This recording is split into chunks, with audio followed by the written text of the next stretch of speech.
Staff. The news starts now.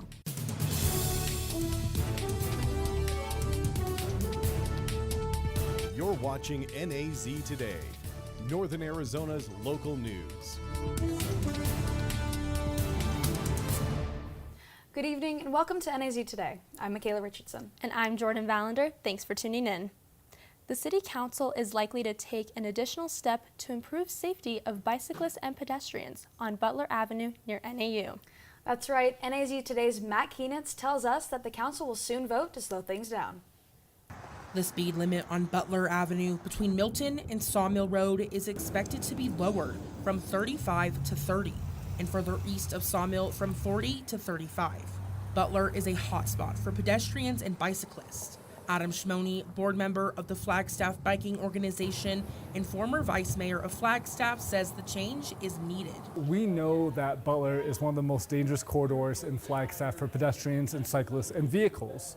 And it's primarily because students are exiting and entering campus. He says the lower speed is among several measures put in place to increase safety. With Butler's many different traffic calming measures, such as a median with trees and then the separated bike lane and then the curving of Butler and then the lowering of the speed, hopefully drivers will be more aware and forced to be focused on the environment around them. The bottom line, Shimoni says, is reducing fatalities. Between 30 miles and 40 miles can really be the difference in life and death when there is a crash. At 40 miles an hour, there's a 90% rate of fatality when a crash occurs with a pedestrian or cyclist. So every mile that we lessen, and as people choose to drive slower, that could really result in saving lives. Shimoni says he believes lowering the speed limit will not significantly delay traffic. Lower speed, which will not negatively impact driving times, and if it does, it'll be extremely marginal by a handful of seconds, but yet could be the difference in saving a life. If approved, the change is expected to go into effect permanently around May 16th. Matt Keenitz, NAZ Today. Tomorrow from 3:45 to 4:45 p.m., the Coconino County Public Library is hosting a solar eclipse viewer maker event. This event helps viewers of the eclipse learn more about it and how to view it. The library asks everyone who attends to bring a cereal or a shoebox. The solar eclipse will happen on April 8th. Monsoon season is approaching and the City of Flagstaff is preparing. The installation of a new concrete box culvert under U.S. Highway 180 is starting in April and is scheduled to be complete by July 1st. Traffic control operations will be set up on the highway between West Stefano Way and Mount Calvary Lutheran Church. Both lanes will remain open with speeds reduced to 25 miles per hour around the construction zone. The project aims to be a huge relief for the surrounding residents and neighbors who have experienced post-wildfire flooding. Arizona Republican Senate candidate Kari Lake is starting her campaign months before the primaries set in July. The former Fox News journalist began her political career last year and has pivoted to the Senate after losing the gubernatorial election to Katie Hobbs last election season. CAF News' Dave Zorn had the opportunity to sit down with the candidate. Kari Lake is hosting rallies across Arizona to get support from voters as she runs for a position in the U.S. Senate. Last week, she visited the church at Canyon Chapel in Williams to discuss her policies. The main issue with Arizona, border control. The authorities cannot keep back the invaders who are pouring in, so I'm extremely concerned about what I'm seeing down there. We've got to build the wall, not just a barbed wire wall. We got to have President Trump's big, beautiful wall. Lake also addressed northern Arizona issues, such as wildfire mitigation. She says the federal government should look to indigenous communities. You look at the bushfire that started a couple of years ago, and you look at how the tribal nations had done a lot of thinning and management of their forests, and then you look at the areas where the federal government was in charge, and it's night and day. She criticized the federal government's use of funds on overseas conflicts instead of problems she sees in the U.S. People in D.C. are fighting to get more money to Ukraine when we have an issue here with our forest management. We have a wide open border. We have crime that's soaring. We have a water problem that we can solve if we put our efforts into it. All of the money so far we've poured into Ukraine could have solved all those problems and then some. To this day, Lake still claims she won the race for governor in 2022, even though the evidence clearly shows otherwise. Despite her claims of voter fraud, Lake still encourages everyone to vote in the upcoming election. We have to make it too big to rig, as President Trump says. There's only so many ballots they can manufacture. If they've got real people voting, it's going to be really hard. The primary election for Senate in Arizona will be on July 30th. Michaela Richardson, NAZ Today. Lake is facing a primary contest against Pinal County Sheriff Mark Lamb. The winner of that contest will likely face U.S. Congressman Ruben Gallego, who has been a representative for the 3rd District of Arizona since 2023. As part of our election coverage, we plan to interview all candidates in this race. There are no new cases of measles reported in the Flagstaff area after one person tested positive for measles, and a second possible case could not be confirmed. While measles is usually identified by a rash, another symptom that tends to follow is a fever over 101 degrees. The disease can be contagious 4 days before and after the rash appears and goes away. How to prevent getting the measles? The best way is through vaccination. The MMR vaccination that's given to adults who have not been vaccinated, as well as to children. That and also just the general precautions that we take for flu and RSV. Bunis says Coconino Health and Human Services does not know where the disease originated. If you suspect you have the measles, contact your healthcare provider before visiting their office to minimize potential exposure. The Beulah and University Realignment Project is in its final stages of Phase 1. Phase 1 includes crossing Milton Road with new water and sewer utility infrastructure, which begins soon. This means that University Drive will be closed between Milton Road and the west entrance to Target. Phase 2 will include construction of a new pedestrian underpass after the completion of Phase 1, which is expected sometime this summer. Flagstaff is unique in that it has its own annual award show celebrating the arts and science, the Viola Awards. NAZ Today's Elena Robla joins us with more. Each year, Creative Flagstaff celebrates individuals and organizations who have an impact on the community. So the Viola Awards are named after Viola Babbitt, who started the Art Barn in Flagstaff, and they're meant to be a representation, a showcase of Flagstaff's arts and culture and science sectors. This year's awards recognize 42 finalists across 10 categories with the additional Legacy Award. The Babbitt Brothers Legacy Award this year is going to Clee Benally, who unfortunately passed away this last year. He was a local artist, indigenous activist, anarchist, and a wonderful, wonderful human being, and so we're honored to give him this award this year. The Orpheum Theater filled up with guests to celebrate what some say is the Oscars of Flagstaff. Excellence in Music Award winner Iwa, as well as other winners, made sure to thank the Flagstaff community and give them credit for their success. I want to dedicate this award to my students at Flagstaff Arts and Leadership Academy. They love my shows, they stream my music, they buy my merch, they have products. they do, it's real. To learn more about this year's awards, make sure to check out Creative Flagstaff website, creativeflagstaff.org. Elena Robla, NAZ Today. NAU is moving forward with its sustainability efforts. Students are given metal cups and bowls instead of the usual plastic and paper containers with their meals. Students are encouraged to download the useful app, which describes checking out the tableware like a library book. Once a bowl or cup is checked out, customers have 48 hours to return it before being charged $1 for each day it is missing. A list of locations to return the items is available once the app is downloaded. The annual Flagstaff Mountain Film Festival is back for its 8th year. This year, the event includes themes such as Love the Planet, American Dreaming, Extraordinary Adventures, and Indigenous Voices. The event is at the Orpheum Theater in downtown Flagstaff and will start on March 28th and last until March 31st.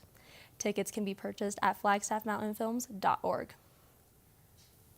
It's not the easiest place to find, but it has a lot more to offer than meets the eye. NAZ Today's Faith Rodriguez joins us to explain. Sacred Mountain is a local martial arts dojo or studio tucked away on San Francisco Street. They believe the skills they teach go beyond just learning and a bunch of moves. Let's practice it a couple times. This is chop, palm, punch. The dojo is owned by Matthew Banks, who says he was inspired by his mentor to start to make the martial arts his life's work. I can't see myself doing anything else but sharing this art and this passion that I really love and care about. Despite the stereotypical images surrounding Kung Fu, Banks says this sport carries many life lessons. It builds self-confidence in a person that makes them feel secure in themselves. can give people a positive path to learning how to achieve goals outside of the mat. Kung Fu translates to skill acquired over time through hard work and effort. Kung Fu doesn't actually mean fighting and punching and kicking. Student Aiden Whittakin says he really wasn't all that interested in sports until he found Kung Fu. So 7 years ago, I quit swimming. I told my parents, who really wanted me to work out and they wanted me to exercise, and I told them I wouldn't because I didn't want to do any sports. I didn't want to play football or soccer or anything. And then they asked me, okay, fine, what will you do? And I said, Kung Fu. I assumed they wouldn't be able to find a Kung Fu school. I was wrong. The inclusivity at the dojo is what drew him to the art. Kung Fu is for everyone. It doesn't matter your age or body type or anything. He is not the only one who joined Sacred Mountain to become part of a community. I came here to Flagstaff, pursuing a career at W.L. Gore, the medical device company here in town, and I, as a fully fledged now independent adult, was searching for a sense of community. Faith Rodriguez, NAZ Today. Coming up, an art exhibit highlights the tragedy of missing people. Stay with us.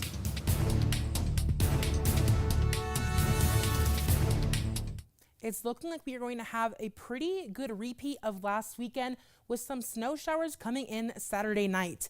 I have more weather coming for you, so stay with us.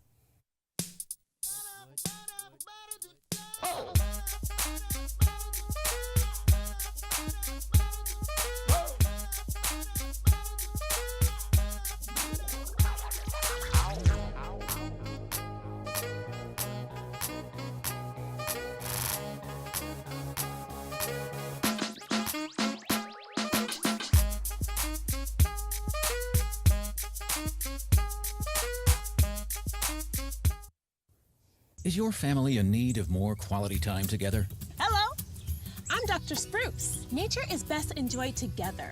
So bring the whole family to discover all the bonding and stress-reducing benefits parks and forests have to offer. Visit discovertheforest.org and trade in phone time for family time. Birds, squirrels, chipmunks, grass, worms, bugs, trees, rocks, and other objects in nature cannot talk. If you'd like to have a conversation while visiting nature, you will need to bring humans along. We strongly recommend starting with your family. So there you are, shuffling through a stack of resumes and you come to mine. This is it, first impression, my way in. But can my resume show you how I truly stand out? Like that I was studying, going to night school while working 2 jobs just to help my parents pay for groceries. Or being the first one to always step up. No, that's something you just can't put on paper. Look beyond the resume and discover new ways to develop great talent that is dedicated, hardworking, and determined like me. Welcome back. NAU has opened a new art exhibit to spread awareness of an overlooked international problem. That's right. It focuses on missing people in Mexico. NAZ Today's Alicia Cota has more. This exhibit is set to open at Northern Arizona University from March 4th to May 10th in Rios Building. This exhibit, Disappearance Portraits of Absence, is to create awareness of the disappearance of people in Mexico and how much it has been increasing through the years. This exhibit brings awareness of more than 100,000 people missing in Mexico. And we wanted students and the community to learn about this phenomenon that hardly anyone pays attention to. Controver says the missing people deserve justice. People who were in all likelihood killed through some criminal activities, sometimes the cartels, sometimes by their neighbors, sometimes by someone, and the state doesn't recognize that they were killed. So they basically are nowhere. They have no graves, no one is interested in finding them, the state is not interested in finding them, and so they're called the disappeared. Gonzalez is passionate about his research of the missing in Mexico. I was the main contact with the collective. The collective in Mexico has a photographer, and he produced all the pictures. I've been doing research on the topic for the past 2 years. So I proposed the idea of bringing the exhibit, and the director of the MSI, Dr. Bjorn Krondofer, he was enthusiastic. Gonzalez says some of the work is bilingual. NAU is a Hispanic serving institution, and we thought it was going to be somehow honoring the victims who spoke Spanish. This, after all, is an issue occurring in Mexico. Through the process, these families are still searching for a sense of closure. Alicia Cora, NAZ Today.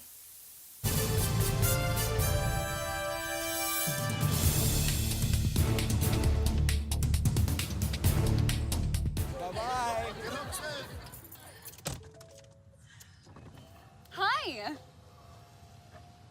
Hoping for a crisp breeze to help keep you alert. Oh, he took a sip of water too. That'll probably help. You were probably gonna turn down the radio too, so you could focus, right? Probably okay isn't okay. Right. If you see a warning sign, stop and call a cab, a car, or a friend. I think the water line is what really drove it home. I blew on him. What to expect when you're expecting a teenager. Today we're talking about how to wake up your teen, and this works literally every time.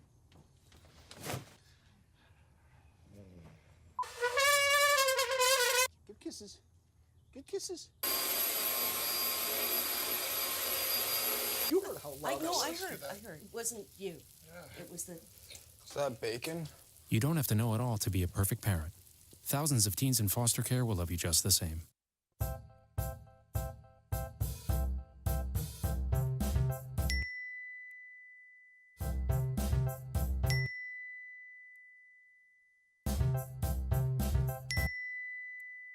Planning the right amount of food is hard. The Guestimator makes it easy. Just tell it who's coming and what's for dinner. Then it tells you how much to make. And yes, it even plans for leftovers. Try it at SaveTheFood.com.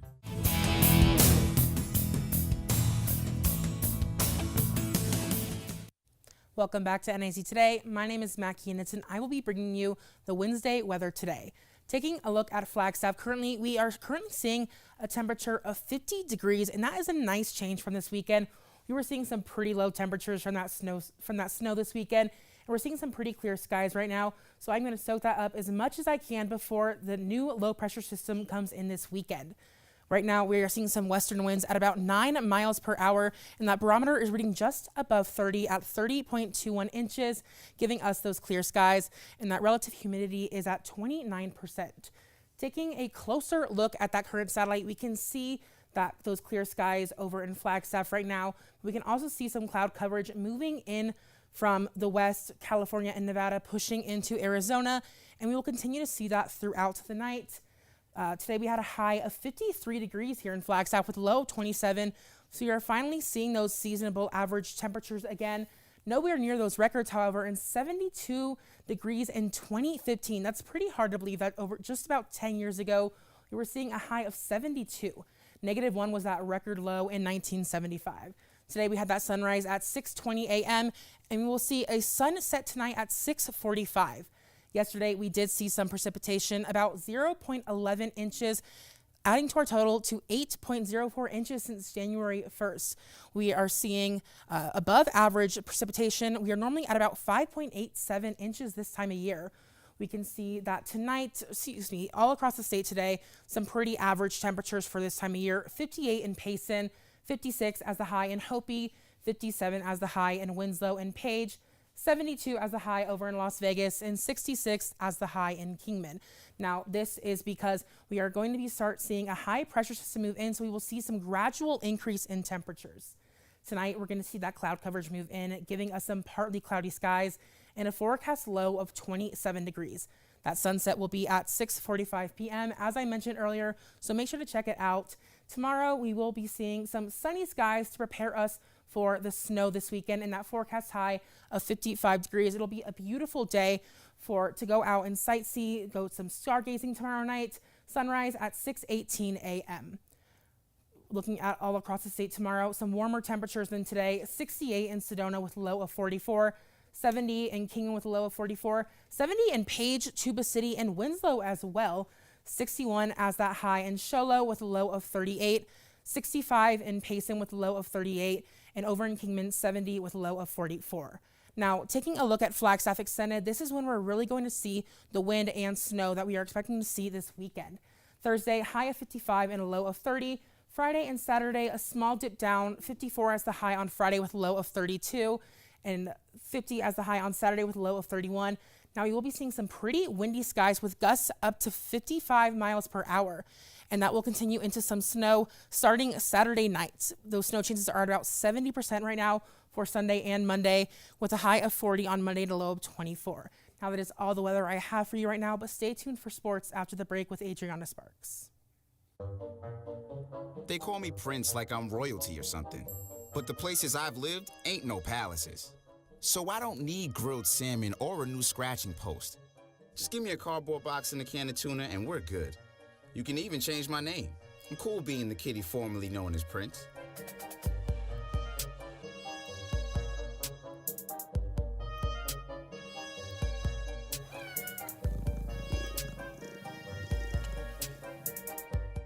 Marie, you have prediabetes. Prediabetes? I don't have time to eat right or exercise. I'm a busy mom. Oh, you're a busy mom. Yeah.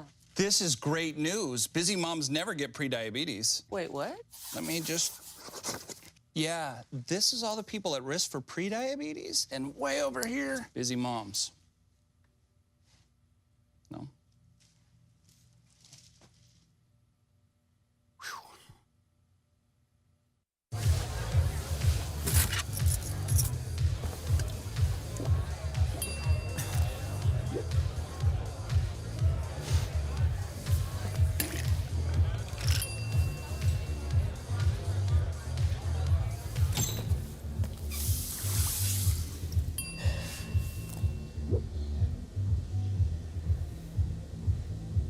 If you need to do something to feel okay to drive, you're not okay to drive.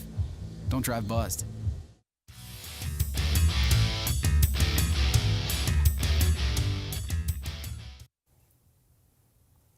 Welcome back. I'm Adriana Sparks, and I'll be your sports reporter for the night. Last night, the NAU women's basketball team fell to the University of South Dakota Coyotes 79-65 in the second round of the Women's National Invitational Tournament. Leah Beatty was the Lumberjacks' highest scorer with 19 points on 6 for 13, shooting 4 three-pointers. Beatty contributed to the team's 10-point lead in the third quarter, but the Coyotes were able to turn the tide and close the gap to a 2-point margin entering the fourth. The free throw line proved to be the difference marker, though, with the Coyotes making 27 of 28 shots, while the Lumberjacks made just 5 out of 6. With the loss, the Lumberjacks finished their season 25-10 and say goodbye to seniors Emily Rodabaugh and Leah Beatty. One former Lumberjack, though, is still marching on in the basketball postseason. NAU alumni Steven Gonzalez is now working as the communications director for the University of Alabama men's basketball team. The fourth-seeded Crimson Tide will play the top-seeded North Carolina tomorrow night in the Sweet 16. He says he's grateful for his time spent here in Flagstaff, which he says helped prepare him for his professional success. Have a look. I think a lot of the tools I learned at Northern Arizona kind of prepared me for this job. You know, I was able to do so much at NAU, whether it was with NAZ Today, writing for the Lumberjack, even jumping on KJAC radio. I was able to try out anything and everything in the sports world, you know, even working for Fox Sports Arizona at the time when I was in Flagstaff was such a cool experience. And it got me the chance to see what I actually wanted to do with my career, whether it was be on the media side and work in television or work in a newspaper outlet. And that's why I treasure my time at Northern Arizona, and I don't take it for granted because the resources there at that school are second to none. While this year's winter has been significantly less grueling than last year's, the snow has still been a roadblock for local sports teams. Coconino High School Athletic Director Eric Fries says that the unpredictable snow and rain has caused him to reschedule or even forfeit some high school sporting events, including a rivalry sand volleyball game between Flagstaff and Coconino that had to be canceled earlier this week. Who knows what we're going to get? Granted, it wasn't a lot, but at the same time, people they have it in their head, well, the snow's gone, which leaves 3 to 4 inches of water on my field. So even as we get all the infield as best dry we can, it continually seeps from the outfield to the infield, and we still have they end up with the same problem. We might get a game or two maybe in this week. I don't even know. Despite the frustrating weather that has affected Coconino sports, Fries is impressed with how these student athletes have adjusted and is confident that despite the weather limitations, Coconino is able to compete at the highest level. We always make fun, we facetiously say if we would win the state championship in indoor baseball and softball every year. Is it a disadvantage? Yes, but I think we accommodate for the fact that they have that a disadvantage, and that just makes them work that much harder. And we get, the skill set is a little bit different, right? They get to practice a lot more things inside that those teams down in Phoenix wouldn't get to practice. Now that's all the sports news I have for you today. So if you're curious about weather conditions later this week and how the rain and snow might affect these local sports, stay tuned after the break for the weather recap with Matt Kienitz. How prepared is your family if a wildfire shows up at your doorstep, or a flood, or an earthquake? You can't just turn away a natural disaster. That's why it's important to go to ready.gov/plan now. It has the tools and tips you need to make an emergency plan with your family. So if disaster comes knocking, let's go. You'll be ready to help keep your family safe. It's just a pizza. Yes. Make a plan today.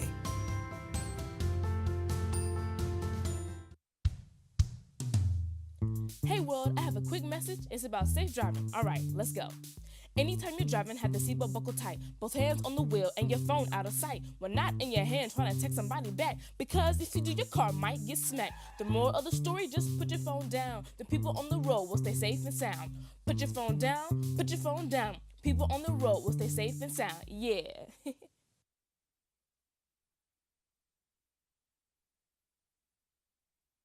Today I'm going to talk to you about physics. Come on in, girls. Let's go. This is the first rocket to get humans to Mars. Really tall. I'm a rocket structural engineer designing and building parts of the rocket. You are the generation that will be stepping foot on Mars. Do I have a group of astronauts on my hands? Yes. You can become a rocket scientist or whatever else you want to be. Taking one last look at this Flagstaff Extended and a deeper look into the snow this weekend. Starting around Saturday night after 8 p.m. is when we'll start to see that snowfall. It's at about 60% chance right now for Saturday, going into Monday at 70% on both Sunday and Monday. We will be seeing around 2 to 4 inches predicted right now, high of 37 on Sunday with a low of 27. Monday, a high of 40 and a low of 24. But starting tomorrow, we will be seeing some pretty sunny skies and some clear nights as well, which would be a perfect night to go out and look at the stars. That's right, Matt. And tomorrow night, there's an astronomical event called the penumbral lunar eclipse. That's right. This eclipse will showcase the moon as red when it hits the full moon phase. The best time to watch it will be at 12:12 a.m. and it ends at 2:32 a.m. Now that's all we have for you guys tonight. Make sure you stay up to date on our Twitter and Instagram. We'll see you next week. Good night.